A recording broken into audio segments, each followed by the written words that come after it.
بلا شبہ تمام تعریفیں اس اللہ کے لیے ہیں جس کی ہم حمد بیان کرتے اور جس سے استعانت و بخشش طلب کرتے ہیں. ہم اپنے نفس کی شرارتوں اور اعمال کی برائیوں سے اللہ کی پناہ میں آتے ہیں. جسے وہ ہدایت دیتے اسے کوئی گمراہ کرنے والا نہیں اور جسے وہ گمراہ کر دے اسے کوئی ہدایت دینے والا نہیں. اور میں گواہی دیتا ہوں کہ اللہ وحدہ لا شریک کے علاوہ کوئی معبود نہیں. اور ہمارا گواہی دیتا ہوں کہ ہمارے نبی محمد صلی اللہ علیہ وسلم اس کے بندے اور رسول اللہ آپ اور آپ کے تمام آل و اصحاب پر بے بہا درود سلام نازل فرمائے.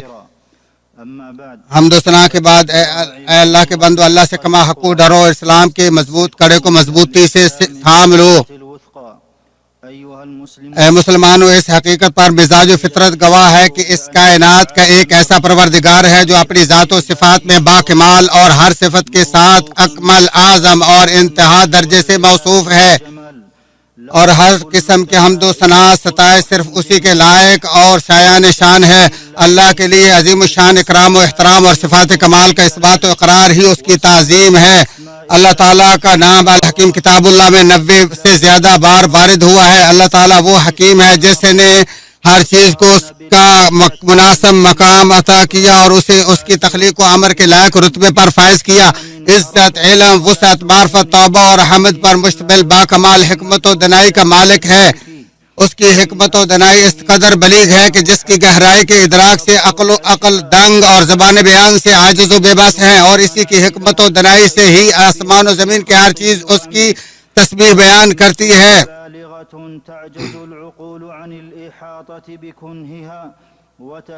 وہی سبحانہ آسمان و زمین کا حکیم و معبود ہے. جیسا کہ فرمایا وہی آسمان و زمین میں معبود برحق اور وہی بڑی حکمت والا علیم ہے. اللہ نے اپنی حکمت و دانائی کی تعریف کرتے ہوئے فرمایا تمام تعریفیں اس اللہ کے لیے ہیں جو آسمان و زمین کی ہر چیز کا مالک اور اسی کی آخرت میں حمد ہوگی اور وہی حکیم و خبیر ہے.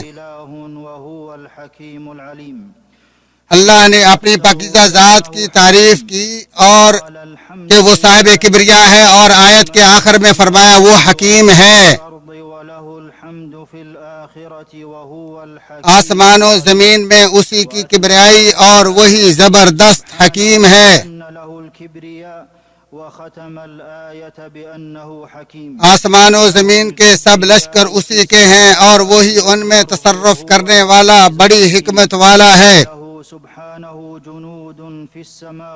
جیسا کہ فرمایا آسمان و زمین کی سب فوجیں اللہ کی ہیں اور وہی خوب جاننے والا بڑی حکمت والا ہے.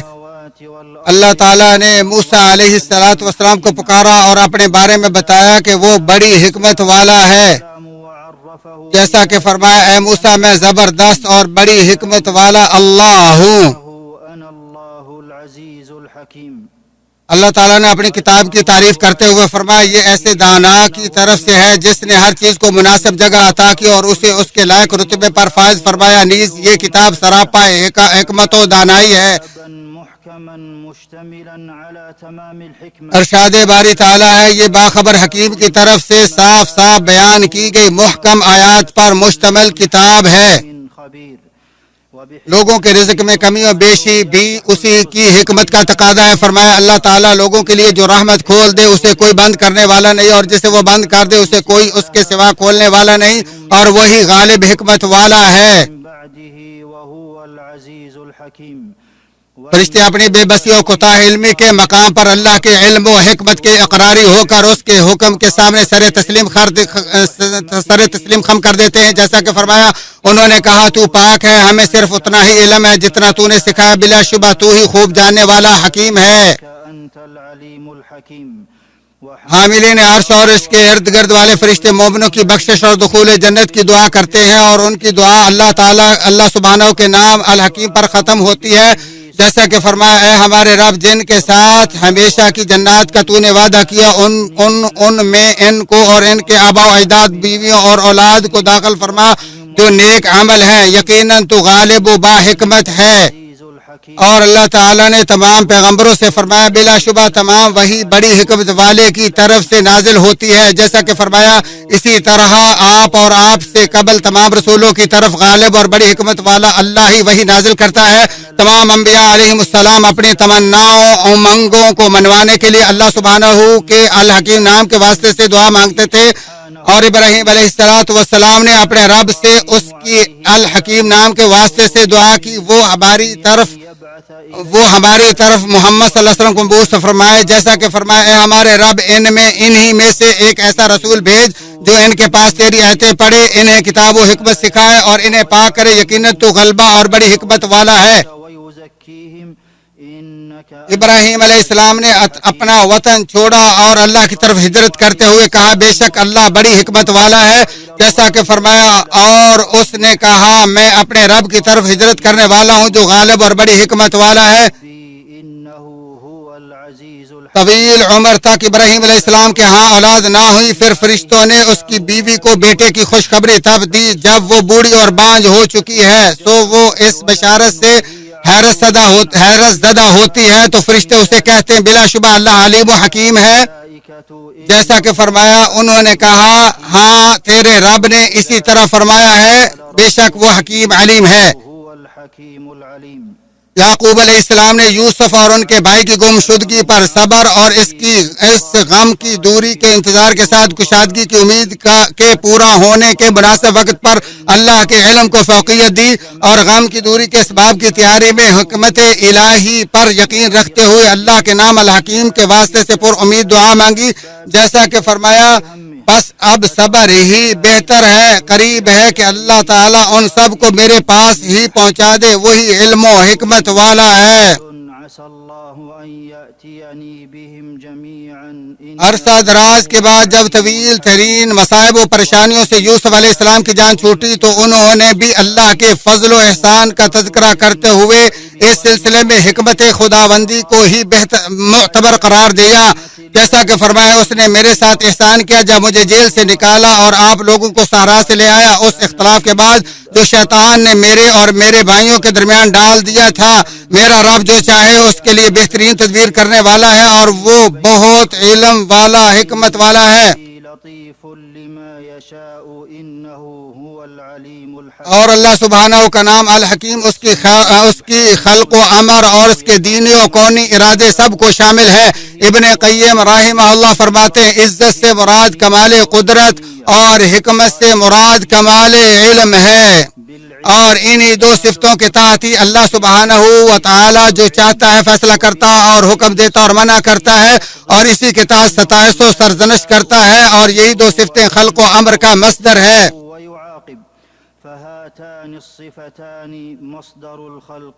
اور اللہ سبحانہ اپنی حکمت سے ہی انتہائی شاندار نظام سے تمام مخلوقات پیدا فرمائی اور انہیں باکمال ترتیب دی، زبردست تدبیر اور شاندار تقدیر بنائی اور ہر مخلوق کو اس کے شایان شان خلقت پر پیدا کیا، جیسا کہ فرمایا جس نے ہر چیز کو اس کی خاص شکل و صورت دی پھر ہدایت دی۔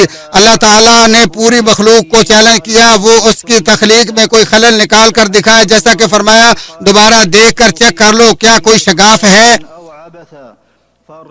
اللہ کی تخلیق کی مثال یا اس کے قریب جو اس نے کائنات میں حیرت انگیز حسن انتظام اور مضبوطی پیدا کی ہے، اگر مخلوق کی ساری عقلیں مل کر بھی اس کی نقل اتارنا چاہیں تو ناممکن و محال ہے۔ اسی لیے اللہ تعالیٰ نے اپنی بعض مخلوق پر غور و فکر اور جو اس میں حسن و جمال اور مضبوطی ہے اس کے مشاہدے کا حکم دیتے ہوئے فرمایا آپ کہہ دیجئے کہ تم غور و فکر کرو کیا کیا چیزیں آسمانوں میں اور زمین میں ہیں۔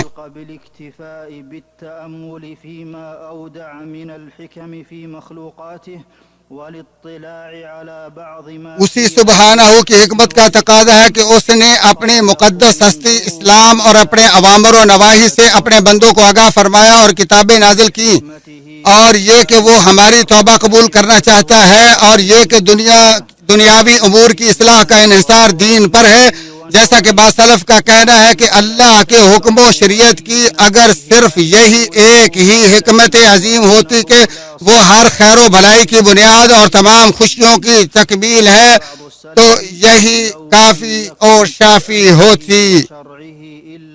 هذه الحكمة العظيمة التي هي أصل الخيرات وأكمل اللذات. اللہ سبحانہ اپنے امر کائنات میں حکیم ہے. اپنے بندے کی تہذیب اور اس کے درجات کی بلندی کے لیے اس کے ارادے اور اختیار والے معاملات جیسے بیماری اور رزق میں کمی وغیرہ سے اسے آزماتا ہے.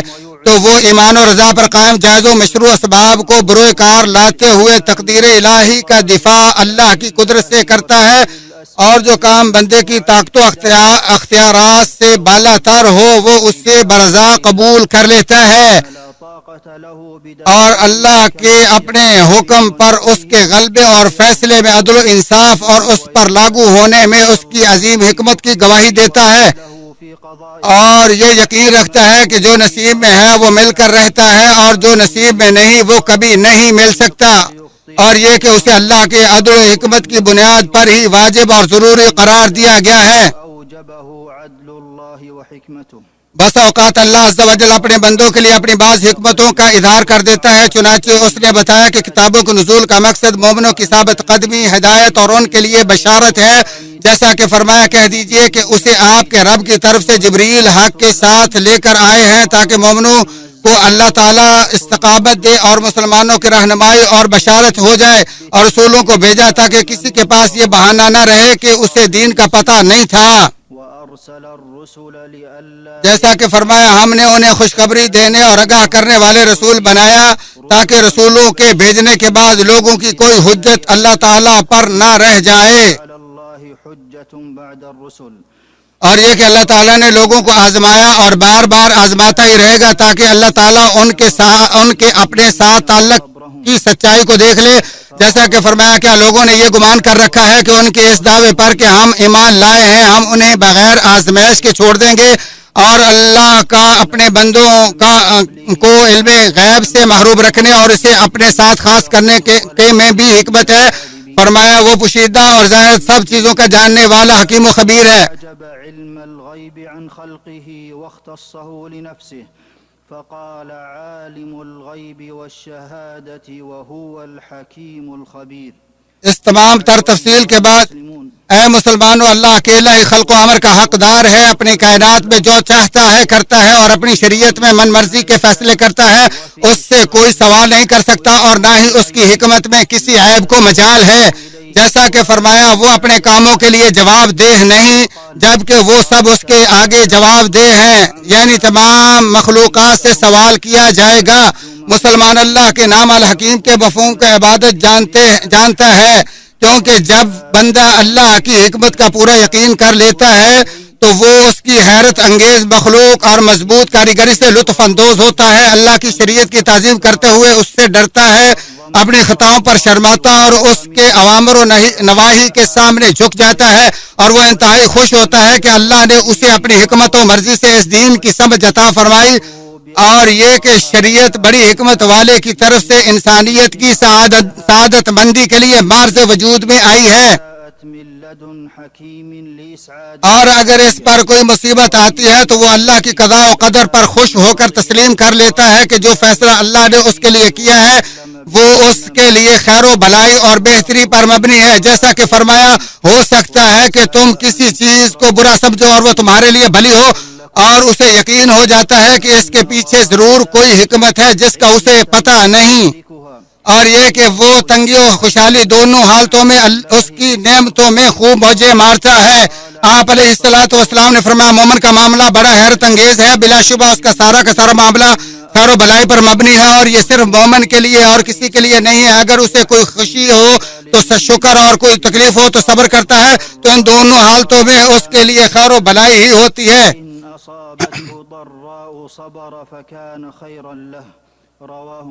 مسلم شریف.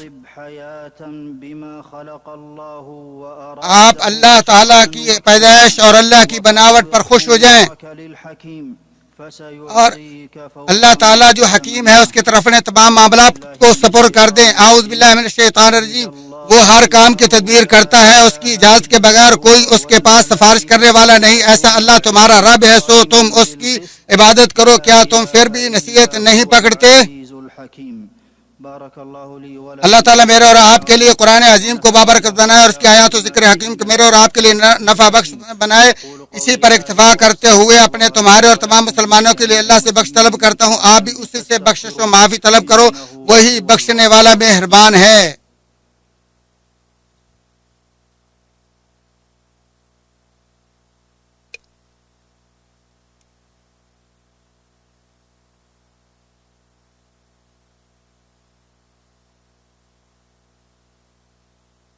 الحمد لله على اللہ کے احسانات پر اسی کی تعریف اور توفیق و انعامات پر اس کا شکر ہے. میں گواہی دیتا ہوں کہ اللہ وحدہ لا شریک کے علاوہ کوئی سچا معبود نہیں, وہی عظیم الشان ہے. اور میں گواہی دیتا ہوں کہ ہمارے نبی محمد صلی اللہ علیہ وسلم اس کے بندے اور رسول ہیں. اللہ تعالیٰ آپ اور آپ کے تمام آل و اصحاب پر بے بہا صلاۃ و سلام نازل فرمائے. تسليما مزيدا. أيها المسلمون اے مسلمانوں, اللہ تعالیٰ نے اپنے بندوں کے امور کی بنیاد اپنے خلق و امر کے جلال کی پہچان پر رکھی, ان کی تفاصیل و گہرائی میں جائے بغیر, وتفاصيلها اور یہ تمام چیزوں کے اصول و فروع میں عام ہے. اور اس کی کاریگری, انوکھی ایجاد, اس کے امر و شریعت اور اس کی تقدیر کائنات کی حکمت کے مفاہیم بندوں پر عیاں ہیں, اور ان کے لیے اس کی گہری حکمت پر مشتمل عام وجہ کا جاننا ہی کافی ہے, اگرچہ انہیں اس کی تفاصیل کا علم نہیں, کیونکہ اس کا تعلق علم غیب سے ہے جسے اللہ نے اپنے لیے خاص کیا ہے. بالذي استأثر الله به. ثم اعلموا أن الله پھر جان لو کہ بے شک اللہ تعالیٰ نے تم کو اپنے نبی صلی اللہ علیہ وآلہ وسلم پر درود و سلام بھیجنے کا حکم دیا ہے. اللہ تعالیٰ قرآن حکیم میں فرمایا, بے شک اللہ تعالیٰ اور اس کے فرشتے نبی علیہ الصلوۃ والسلام پر درود بھیجتے ہیں. ایمان والو, تم بھی آپ صلی اللہ علیہ وآلہ وسلم پر درود و سلام بھیجو. تمام سامعین کی خدمت میں گزارش ہے کہ وہ فضیلت شیخ کی دعا میں شریک ہوں اور آمین کہیں. وعلي وعن سائر الصحابة أجمعين وعنا معهم بجودك وكرمك يا أكرم الأكرمين. اللهم اعز الإسلام والمسلمين وأذل الشرك والمشركين ودمر أعداء الدين واجعل اللهم هذا البلد آمنا مطمئنا رخاء وسائر بلاد المسلمين. اللهم ارفع الوباء عن العباد وامن علينا بعفو وعافية منك يا رحمن. واجز اللهم خير الجزاء من عمل على كشف الغمة عن بلاد المسلمين يا رب العالمين. اللهم وفق إمامنا لهداك واجعل عمله في رضاك وانفع به وبولي عهده الإسلام والمسلمين يا ذا الجلال والإكرام. ربنا آتنا في الدنيا حسنة وفي الآخرة حسنة وقنا عذاب النار. ربنا ظلمنا أنفسنا وإن لم تغفر لنا وترحمنا لنكونن من الخاسرين. عباد الله, إن الله يأمر بالعدل والإحسان وإيتاء ذي القربى وينهى عن الفحشاء والمنكر والبغي يعظكم لعلكم تذكرون. فاذكروا الله العظيم الجليل يذكركم واشكروه على آلائه ونعمه يزدكم ولذكر الله أكبر والله يعلم ما تصنعون.